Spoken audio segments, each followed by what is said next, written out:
Buenos días, mi nombre es Catherine Sardeña. Esta clase corresponde al 13 de abril de 2020, en el cual vamos a abordar el encare clínico en obstetricia. Para comenzar, me pareció importante definir lo que es un caso clínico.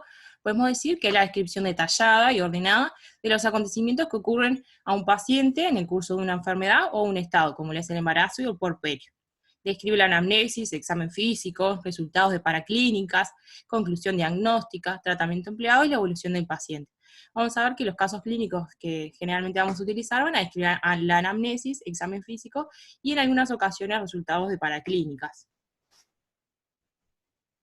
Ya metiéndonos en lo que es en un encare clínico, podemos decir que es un análisis completo e integral de una historia clínica o de un caso clínico, teniendo en cuenta todos los aspectos, todos los datos de la misma.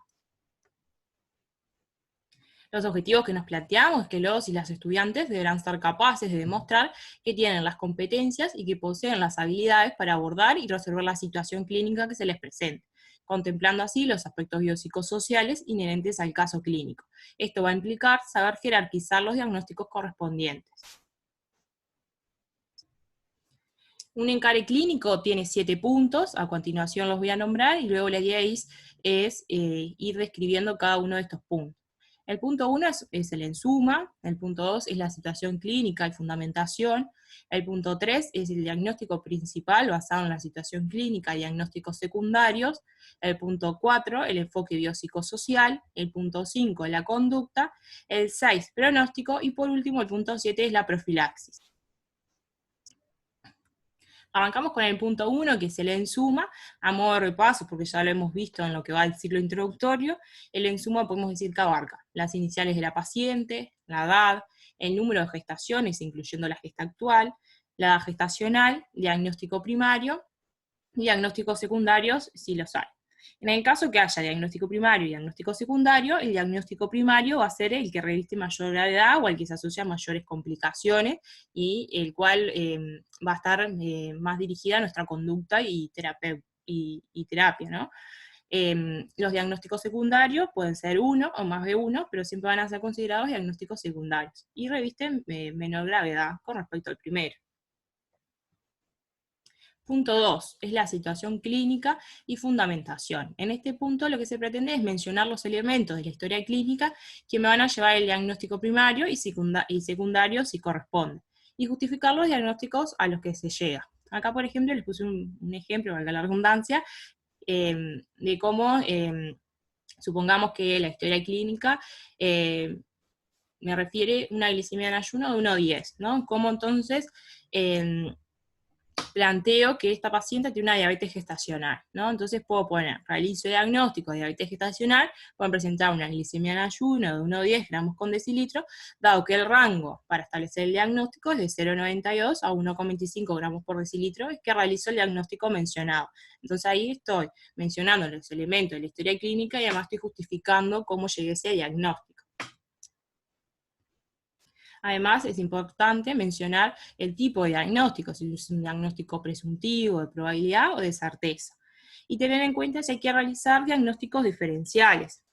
¿Y qué es un diagnóstico diferencial? Podemos decir que hay patologías que presentan elementos clínicos en común. Entonces, con los diagnósticos diferenciales, buscamos poder identificar una patología realizando la exclusión de esas patologías que presentan un cuadro clínico particular.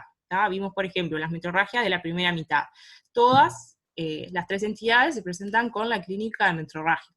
Bueno, entonces, ¿qué elementos clínicos me hacen pensar que estoy frente a una y no frente a otra? Esos son los diagnósticos diferenciales. Hay algunos casos donde el diagnóstico es de certeza, entonces, en este punto se debe aclarar que no se realizan diagnósticos diferenciales dado la claridad del cuadro clínico. El punto 3 es diagnóstico principal basado en la situación clínica y diagnósticos secundarios. En este punto se debe realizar el diagnóstico en base a los datos aportados por la historia clínica, aplicando los conocimientos teóricos. Se debe justificar el diagnóstico principal, los diagnósticos diferenciales y los diagnósticos secundarios. Por ejemplo, supongamos que la historia clínica, la paciente presenta una genitorragia. ¿tá? Entonces se deberá abordar el diagnóstico con la fundamentación teórica y clínica respecto a si corresponde a una metrorragia, una colporragia, o a otro tipo de genitorragia, una vulvorragia, una cervicorragia, ¿tá? También se debe clasificar si se trata de la primera mitad o de la segunda mitad del embarazo. Después centrarnos más en el tipo de metrorragia.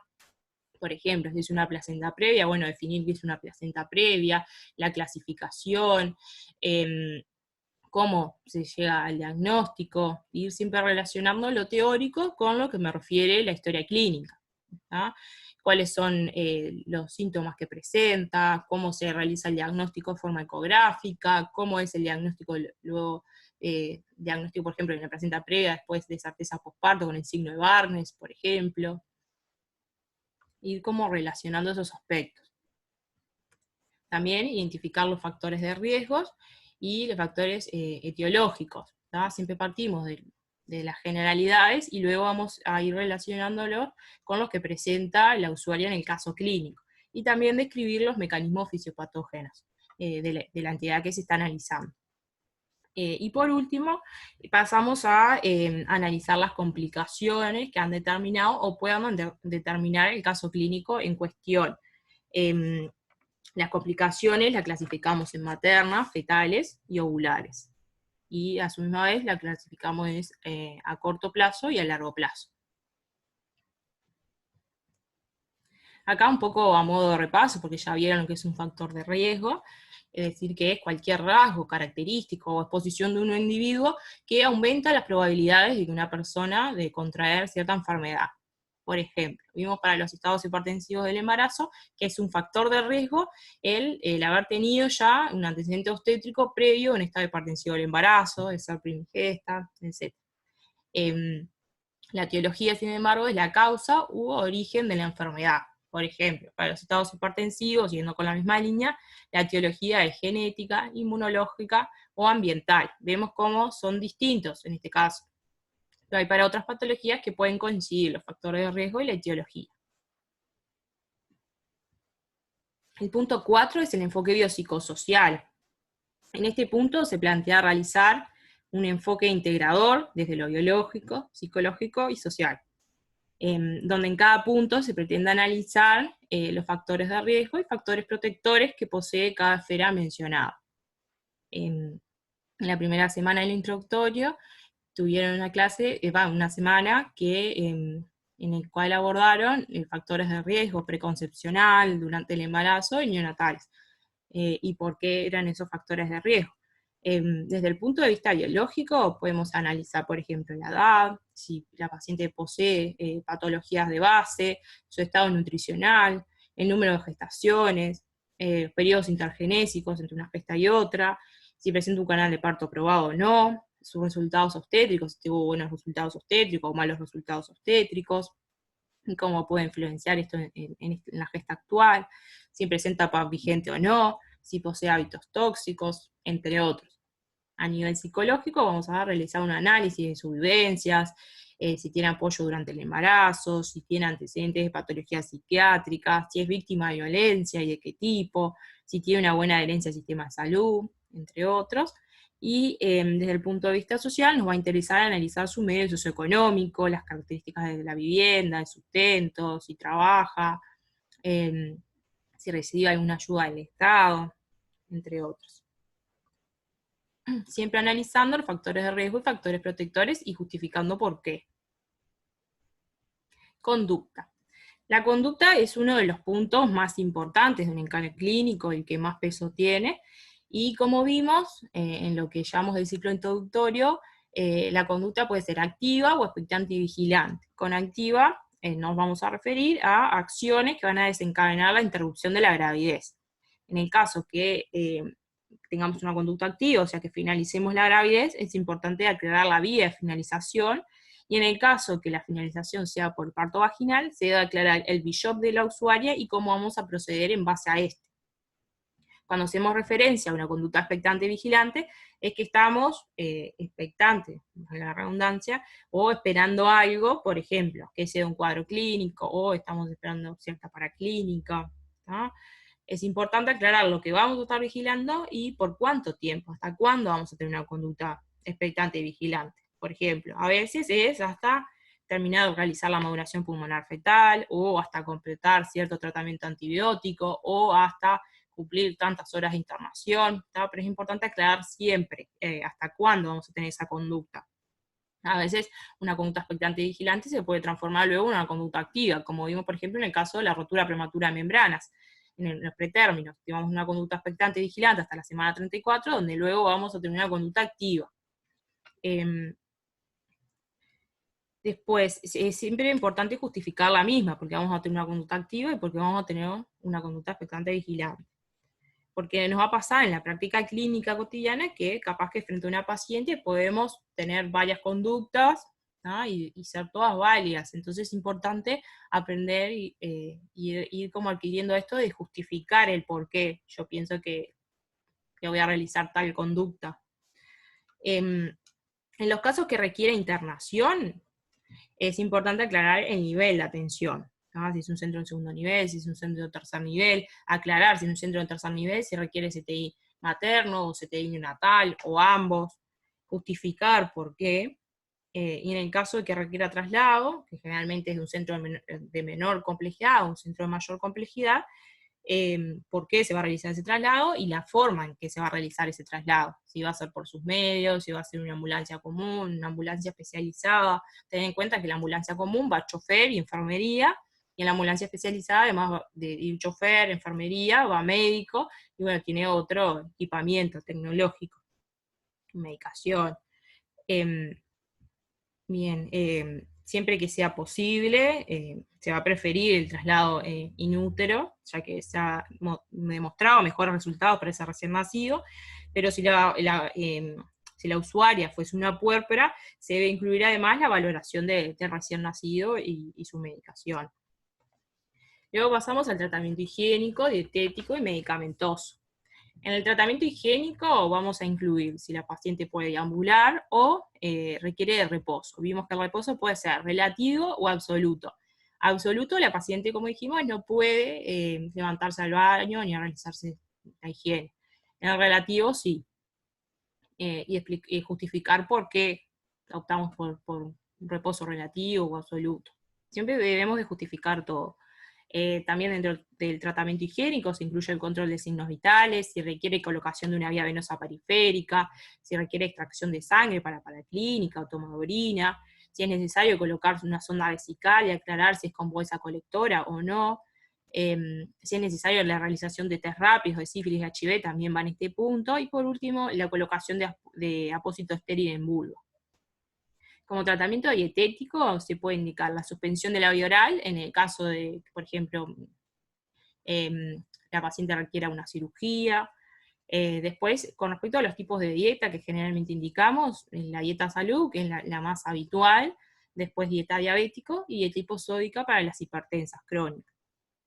Como tratamiento medicamentoso se debe indicar la droga, nunca la marca comercial, la dosis, la vía de administración, y aclarar por cuánto tiempo, cada cuánto tiempo y por cuánto tiempo.